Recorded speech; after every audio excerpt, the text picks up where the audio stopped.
Friends आज आम शिखा colour paper को लेकिन यही टाइप गोटे आइटम तैयारी करवा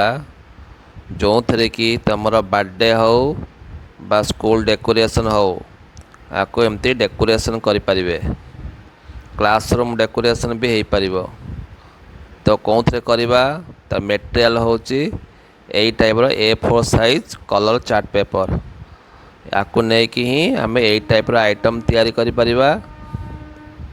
तापे गम दरकार आ गोटे कैंची दरकार एतिक ही यही टाइप आइटमटा हो पार। चलो शिखा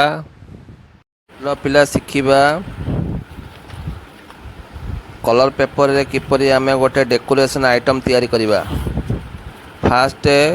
दीटा कलर पेपर नहीं जीवो ताको चारि भाग करदेव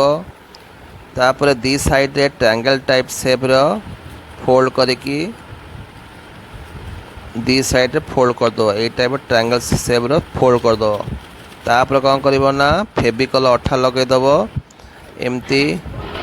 सबू ट्रायंगल को एंगल को रखिकी सबू जाक पेस्ट करिवो गोटे ब्लू गोटे येलो गोटे ब्लू गोटे येलो यही टाइप पेस्ट करिवो। पेस्ट कर सारा पर किसी समय सुखीगला तापर कौन करिवो ना गोटे साइड देखियो ट्रायंगल शेप रही जाइथिबो ताको कौन करिवो बैक साइड रे अठा लगेगी पेस्ट कर दो। पेस्ट कर सारा पर किसी समय सुखिला पर देखिए गोटे ट्रायंगल शेप रे आसीजिवो ताको कौन वन साइड पेपर को एमती फोल्ड करिकी अठा मारिवो अगेन ब्लू कलर तापर येलो कलर तापर ब्लू कलर एमती पेस्ट करिवो। पेस्ट कर सारा पर किसी समय सुखीगला देखिबो गोटे साइड ट्रायंगल शेप रे गोटे पेपर बाहर पड़थिबो ताको कौन करिवो ना अपोजिट साइड रे फेविकल अठा मारिकी ताको पेस्ट कर दो। हे गला गोटे एमती सुंदर गोटे डेकोरेशन आइटम हो गला हैंगिंग आइटम। तापर कौन करिए ना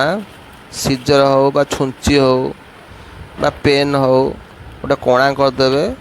तादरे सूतारे ताको भल बांधी देवे बांधी देला परे गोटे हैंगिंग आइटम हो ताको कौन करिए ना तुम ऊपर छात रे माने घर छात रे हमर सेलो टेप अठा मारिकी पेस्ट करदे